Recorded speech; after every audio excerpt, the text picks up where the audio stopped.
Happy Wisdom Wednesday, everyone, and yes, Merry Christmas.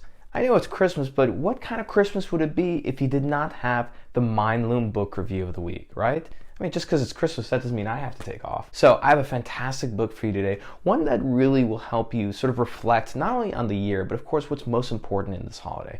And the book is called The Art of Possibility by Rosamund Zander and Benjamin Zander. So I first read this book when I was in the very impactful and inspiring altmba program, which was with Seth Godin, one of my favorite marketers and definitely a mentor from afar. And the Art of Possibility invites us into the world of the Zanders. Ben Zander is the conductor for the Boston Philharmonic Symphony, and Rosamund Zander is a therapist and an artist, and they bring us into this world of possibility in terms of what would it look like if we asked what if, and more importantly, if we learned how to reframe our problems around us to be more appreciative, have more gratitude, and more importantly, act with bravery and courage. So I'm going to leave you with a few themes that I really like from the book that I think you'll appreciate this holiday season.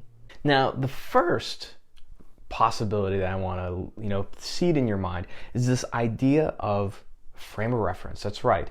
And as I've mentioned before in a variety of different books here, reality is subjective, and it's really about the way you decide to let things be perceived by your mind, and more importantly, how you're going to act on it. So if we learn how to change our frame of references, we can change the world around us. Now, many of you may have left your job, or perhaps gotten laid off or fired, or are looking to make a big change in your life. It's very natural to us to immediately become overwhelmed with a lot of negative thoughts, right? And the frame of reference we look at is always a bad one, which is, I might not make money again, might lose my home, all these things. But what if you shift that frame of reference, right? And frame it as, this is a new opportunity, a possibility for me to get a better job, to finally pursue that one thing I was really interested about, right? Because when you start changing your reality, much of which is subjective, into the type of reality that you want to start living in, then you're able to act with a lot more confidence and, of course, open up a whole world of possibility and opportunities, right? That's a better way to look at it. Now, the second idea that I want to leave you with is this idea of the rule of six. And what's the rule of six? The rule of six, or rule number 6 rather, is don't take yourself so damn seriously. See, a lot of times when things happen to us in life, we feel like we have to be very stoic, right? We have to soldier on and get angry and whip ourselves into shape if you lose your job, if perhaps you didn't deliver on a project. But sometimes, in fact, in my opinion, all the time, life is a lot better when you learn to do it in a positive manner, maybe a little bit more lighthearted, because at the end of the day, being serious and just soldiering on and everything, as much as we love to see it in movies, in real life isn't the thing that you may need to help you move forward to the next step. So don't take yourself so seriously. And when things happen, and as they normally do in life, sometimes it's better just to smile and say, okay, what's the first step we got to take to change things here, right? If, for example, something bad happened to your life, how would you treat somebody who you deeply care for that came to you with a problem like that?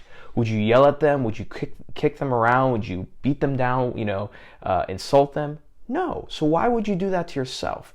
Talk to yourself as though you're somebody you deeply care about, and don't take yourself so seriously. Now, the last idea I want to leave you with is the idea around appreciation. Look at your world around you. I'm sure there's many things that you could have. You could have more money, you could have more things. But what could you do today to make you more grateful?